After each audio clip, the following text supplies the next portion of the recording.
Firman Tuhan yang datang kepada Yeremia dari Tuhan bunyinya. Berdirilah di pintu gerbang rumah Tuhan. Serukanlah di sana firman ini, dan katakanlah, dengarlah firman Tuhan, hai sekalian orang Yehuda, yang masuk melalui semua pintu gerbang ini, untuk sujud menyembah kepada Tuhan.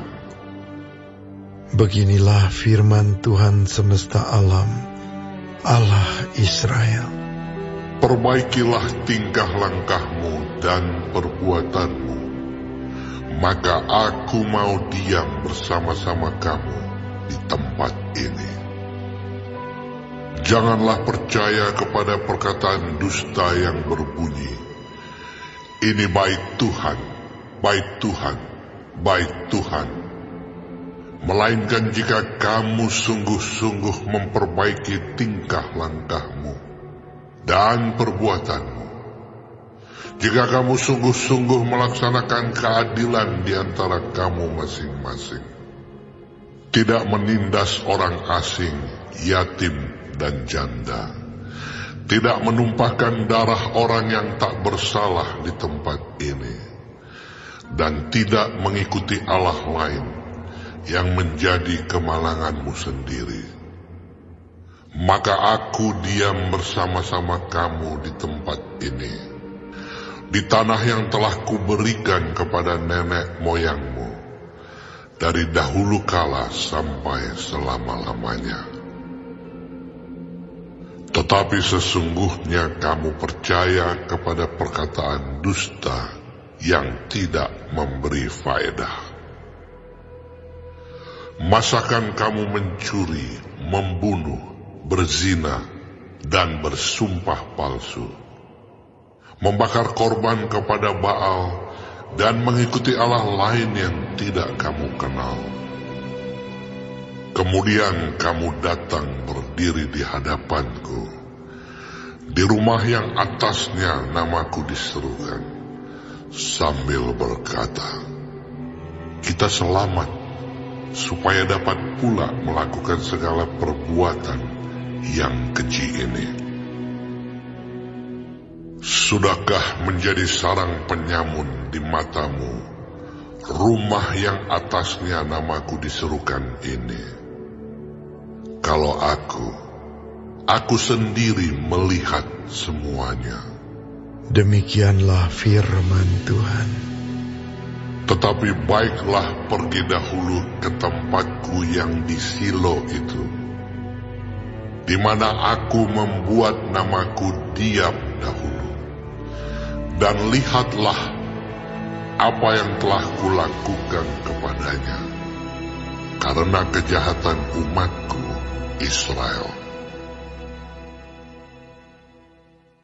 Maka sekarang, oleh karena kamu telah melakukan segala perbuatan itu juga, demikianlah firman Tuhan.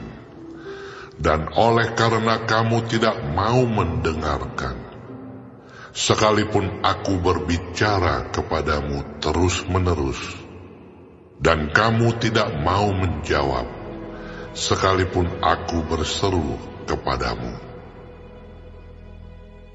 Karena itulah kepada rumah yang atasnya namaku diserukan, dan yang kamu andalkan itu, dan kepada tempat yang telah kuberikan kepadamu, dan kepada nenek moyangmu itu, akan kulakukan seperti yang telah kulakukan kepada Silo.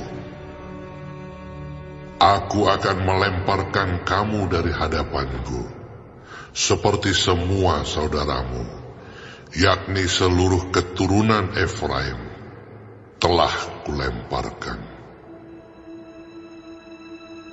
Tetapi engkau janganlah berdoa untuk bangsa ini. Janganlah sampaikan seruan permohonan dan doa untuk mereka. Dan janganlah desak aku, sebab aku tidak akan mendengarkan engkau. Tiadakah engkau melihat apa yang dilakukan mereka di kota-kota Yehuda dan di jalan-jalan Yerusalem? Anak-anak memungut kayu bakar, bapak-bapak menyalakan api, dan perempuan-perempuan meremas adonan untuk membuat penganan persembahan bagi Ratu Sorga. Dan orang mempersembahkan korban curahan kepada Allah lain dengan maksud menyakiti hatiku. Hatikukah sebenarnya yang mereka sakiti? Demikianlah firman Tuhan. Bukankah hati mereka sendiri sehingga mereka menjadi malu? Sebab itu, beginilah firman Tuhan Allah. Sesungguhnya murkaku dan kehangatan amarahku akan tercurah ke tempat ini, ke atas manusia, ke atas hewan, ke atas pohon-pohonan di padang, dan ke atas hasil tanah. Amarah itu akan menyala-nyala dengan tidak padam-padam. Beginilah firman Tuhan semesta alam, Allah Israel. Tambah sajalah korban bakaranmu kepada korban sembelihanmu, dan nikmatilah dagingnya. Sungguh, pada waktu aku membawa nenek moyangmu keluar dari tanah Mesir, aku tidak mengatakan atau memerintahkan kepada mereka sesuatu tentang korban bakaran dan korban sembelihan. Hanya yang berikut inilah yang telah kuperintahkan kepada mereka. Dengarkanlah suaraku, maka aku akan menjadi Allahmu, dan kamu akan menjadi umatku. Dan ikutilah seluruh jalan yang kuperintahkan kepadamu, supaya kamu berbahagia. Tetapi mereka tidak mau mendengarkan, dan tidak mau memberi perhatian, melainkan mereka mengikuti rancangan-rancangan dan kedegilan hatinya yang jahat. Dan mereka memperlihatkan belakangnya dan bukan mukanya. Dari sejak waktu nenek moyangmu keluar dari tanah Mesir sampai waktu ini, aku mengutus kepada mereka hamba-hambaku para nabi, hari demi hari, terus menerus. Tetapi mereka tidak mau mendengarkan kepadaku, dan tidak mau memberi perintah.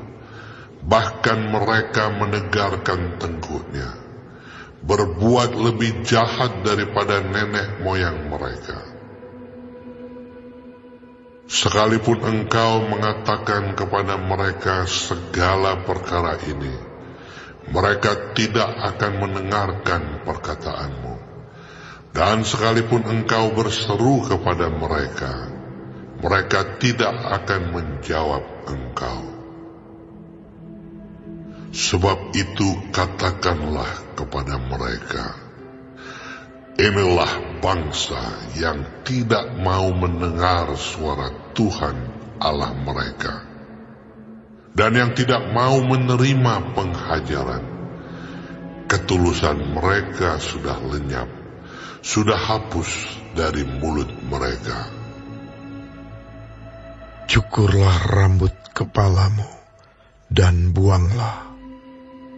Angkatlah ratapan di atas bukit-bukit gundul, sebab Tuhan telah menolak dan membuang bangsa yang kena murkanya. Sungguh, orang Yehuda telah melakukan apa yang jahat di mataku. Demikianlah firman Tuhan. Telah menempatkan dewa-dewa mereka yang menjijikkan di rumah yang atasnya namaku diserukan ini, dan untuk menajiskannya. Mereka telah mendirikan bukit pengorbanan yang bernama Tofet di lembah Ben Hinnom untuk membakar anak-anaknya lelaki dan perempuan. Satu hal yang tidak pernah kuperintahkan dan yang tidak pernah timbul dalam hatiku. Sebab itu, sesungguhnya waktunya akan datang, demikianlah firman Tuhan, bahwa orang tidak akan mengatakan lagi Tofet dan lembah Ben Hinnom, melainkan lembah pembunuhan. Orang akan menguburkan mayat di Tofet karena kekurangan tempat. Bahkan mayat bangsa ini akan jadi makanan burung-burung di udara, serta binatang-binatang di bumi, dengan tidak ada yang mengganggunya. Di kota-kota Yehuda, serta di jalan-jalan Yerusalem, akan kuhentikan suara kegirangan dan suara sukacita, suara pengantin laki-laki dan suara pengantin perempuan, sebab negeri itu akan menjadi tempat yang tandus.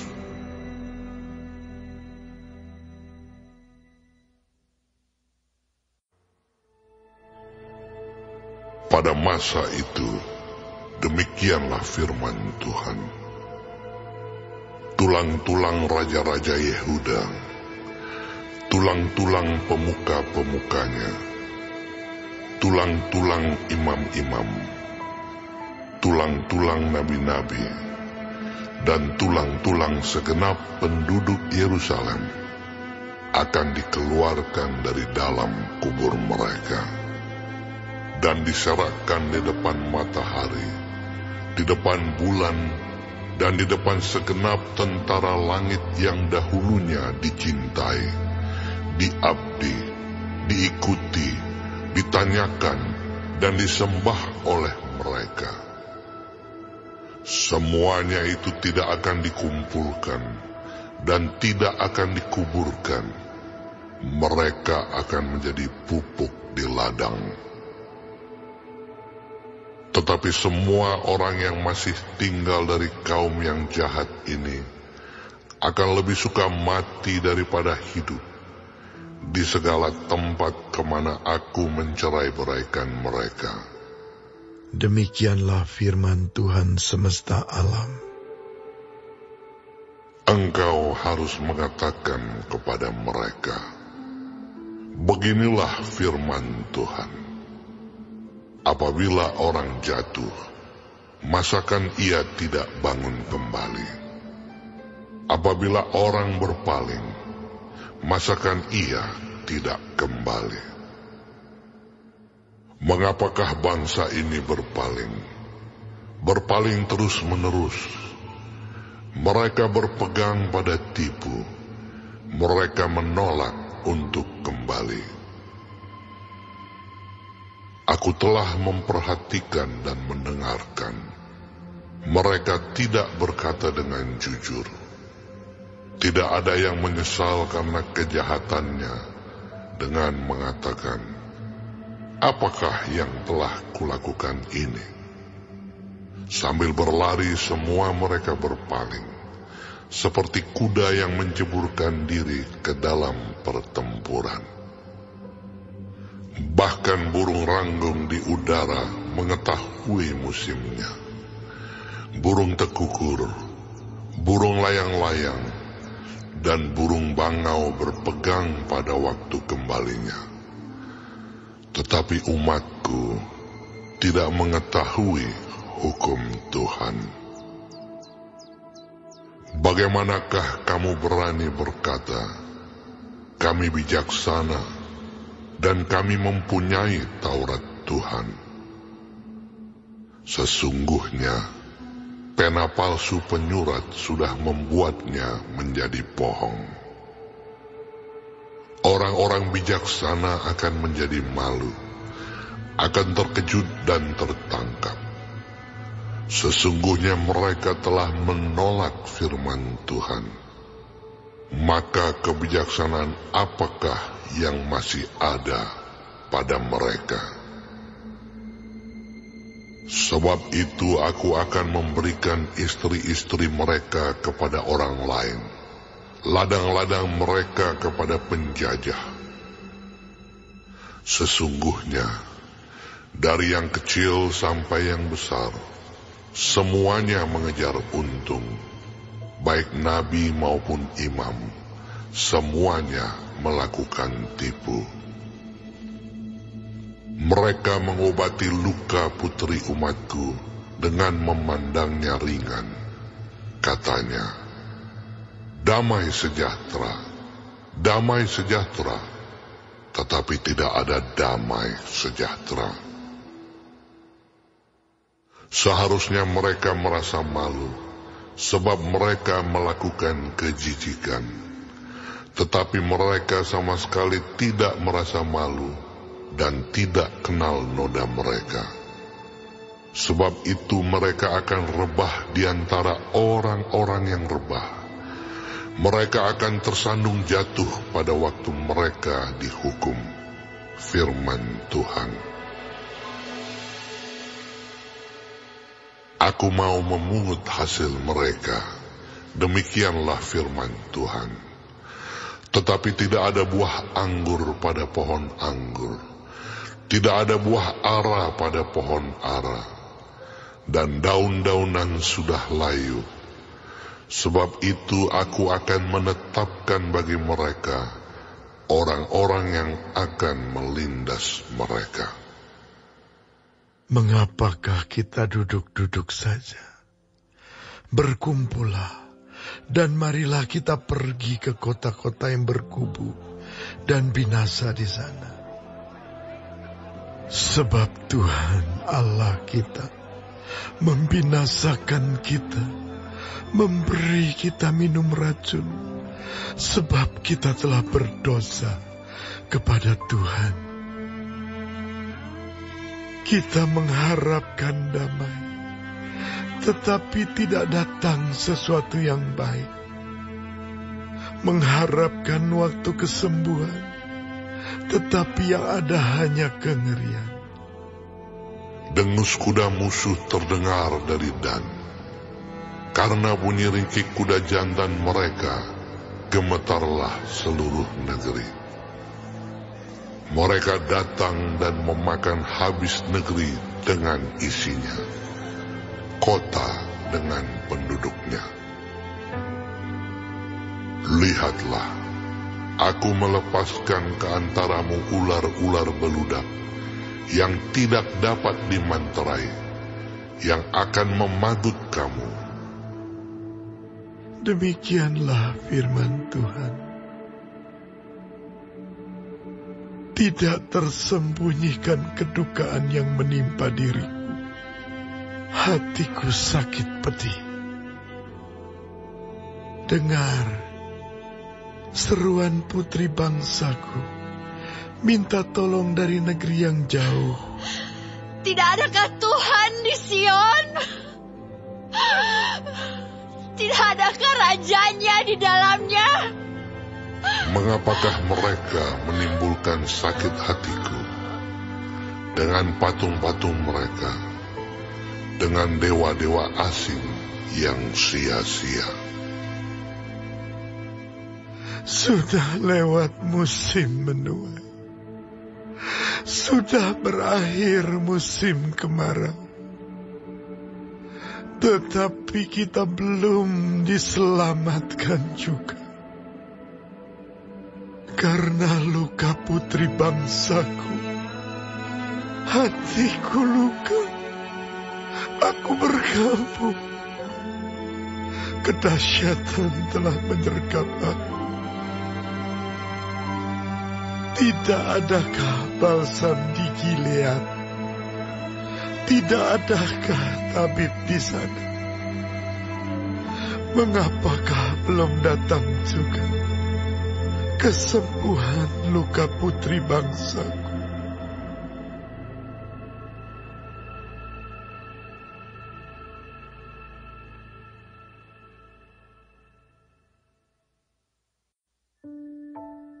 Untuk pemimpin biduan, dengan permainan kecapi dari Daud. Dengarkanlah kiranya seruanku ya Allah, perhatikanlah doaku.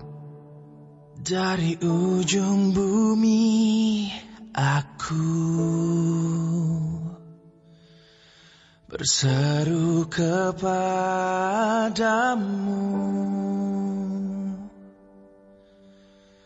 karena hatiku lemah lesu. Tuntunlah aku ke gunung batu yang terlalu tinggi bagiku.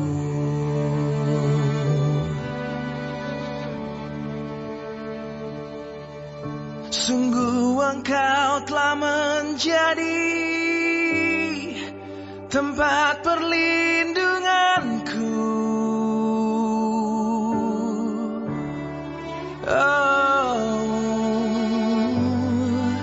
Menara yang kuat terhadap musuh.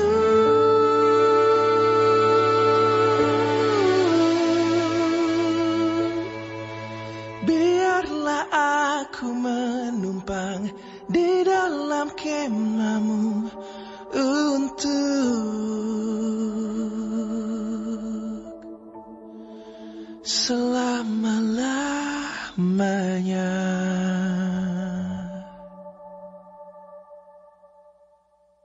Biarlah aku berlindung dalam naungan sayap-Mu.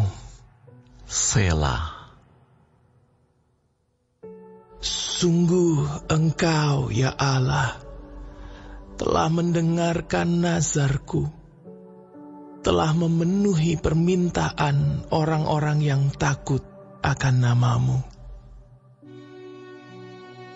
Tambahilah umur raja, tahun-tahun hidupnya kiranya sampai turun-temurun. Kiranya ia bersemayam di hadapan Allah selama-lamanya. Titahkanlah kasih setia dan kebenaran menjaga dia. Maka aku hendak memasmurkan nama-Mu untuk selamanya, sedang aku membayar nazarku hari demi hari.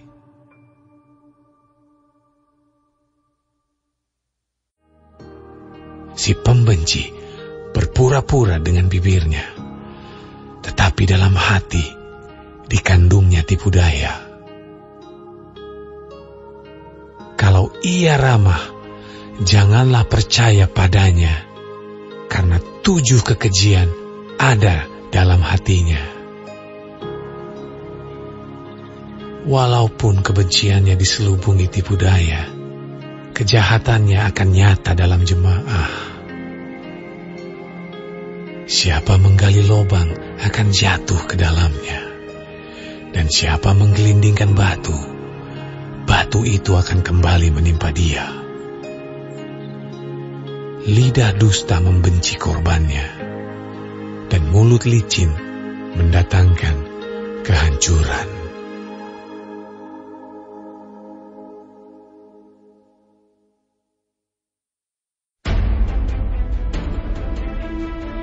Sesudah Yesus dilahirkan di Bethlehem di tanah Yudea pada zaman Raja Herodes, datanglah orang-orang Majus dari timur ke Yerusalem dan bertanya-tanya, "Di manakah dia, Raja orang Yahudi yang baru dilahirkan itu?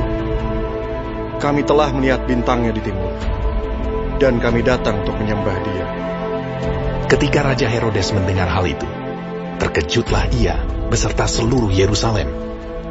Maka dikumpulkannya semua imam kepala dan ahli Taurat bangsa Yahudi. Lalu dimintanya keterangan dari mereka, di mana Mesias akan dilahirkan.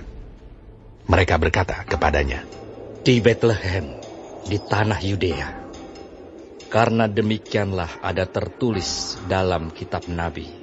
Dan engkau, Betlehem, tanah Yehuda, engkau sekali-kali bukanlah yang terkecil di antara mereka yang memerintah Yehuda, karena daripadamulah akan bangkit seorang pemimpin yang akan menggembalakan umatku Israel. Lalu dengan diam-diam Herodes memanggil orang-orang Majus itu, dan dengan teliti bertanya kepada mereka bila mana bintang itu nampak. Kemudian ia menyuruh mereka ke Betlehem.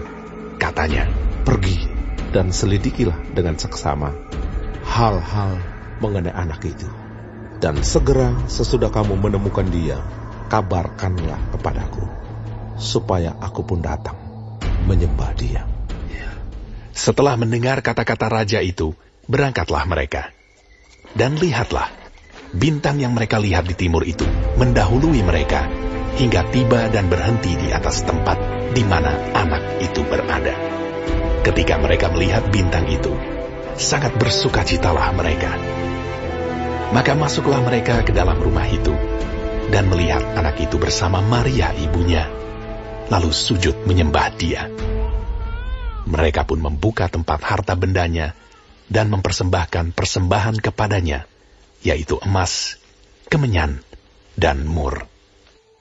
Dan karena diperingatkan dalam mimpi supaya jangan kembali kepada Herodes, maka pulanglah mereka ke negerinya melalui jalan lain. Setelah orang-orang Majus itu berangkat, nampaklah malaikat Tuhan kepada Yusuf dalam mimpi, dan berkata, "Bangunlah, ambillah anak itu serta ibunya, larilah ke Mesir, dan tinggallah di sana sampai aku berfirman kepadamu, karena Herodes akan mencari anak itu untuk membunuh dia."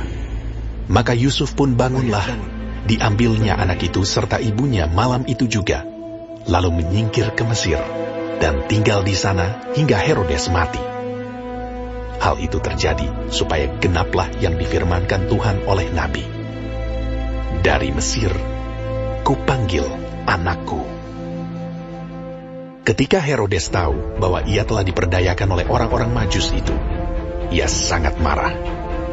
Lalu ia menyuruh membunuh semua anak di Betlehem dan sekitarnya, yaitu anak-anak yang berumur 2 tahun ke bawah, sesuai dengan waktu yang dapat diketahuinya dari orang-orang Majus itu.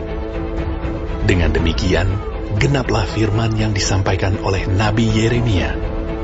Terdengarlah suara di Rama, tangis dan ratap yang amat sedih. Rahel menangisi anak-anaknya, dan ia tidak mau dihibur, sebab mereka tidak ada lagi. Setelah Herodes mati, nampaklah malaikat Tuhan kepada Yusuf dalam mimpi di Mesir. Katanya, "Bangunlah, ambillah anak itu serta ibunya, dan berangkatlah ke tanah Israel, karena mereka yang hendak membunuh anak itu sudah mati." Lalu Yusuf pun bangunlah, diambilnya anak itu serta ibunya, dan pergi ke tanah Israel. Tetapi setelah didengarnya bahwa Arkelaus menjadi raja di Yudea menggantikan Herodes ayahnya, ia takut ke sana. Karena dinasihati dalam mimpi, pergilah Yusuf ke daerah Galilea. Setibanya di sana, ia pun tinggal di sebuah kota yang bernama Nazaret.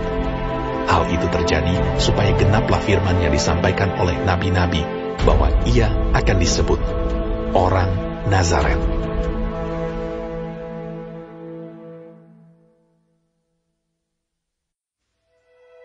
Benarlah perkataan ini. Orang yang menghendaki jabatan penilik jemaat menginginkan pekerjaan yang indah.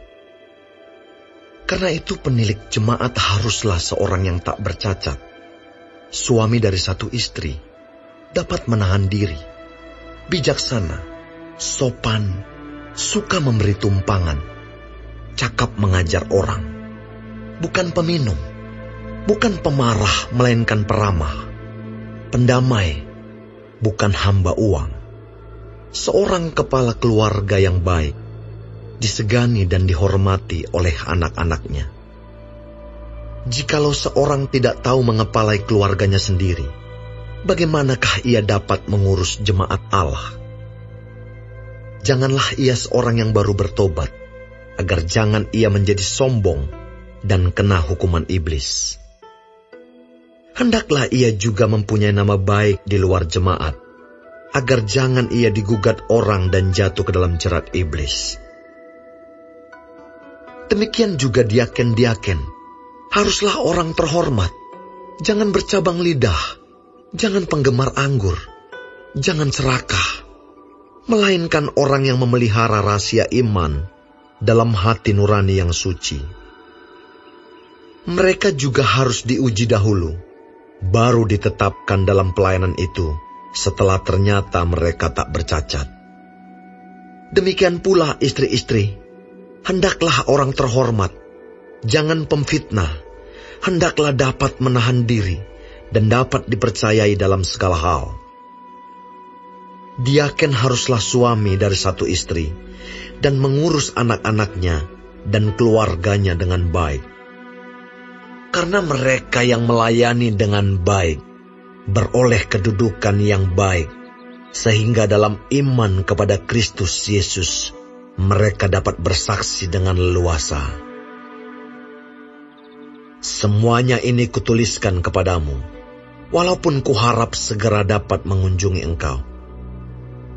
Jadi, jika aku terlambat, sudahlah engkau tahu bagaimana orang harus hidup sebagai keluarga Allah, yakni jemaat dari Allah yang hidup, tiang penopang dan dasar kebenaran. Dan sesungguhnya, agunglah rahasia ibadah kita. Dia yang telah menyatakan dirinya dalam rupa manusia, dibenarkan dalam roh, yang menampakkan dirinya kepada malaikat-malaikat, diberitakan di antara bangsa-bangsa yang tidak mengenal Allah, yang dipercayai di dalam dunia, diangkat dalam kemuliaan.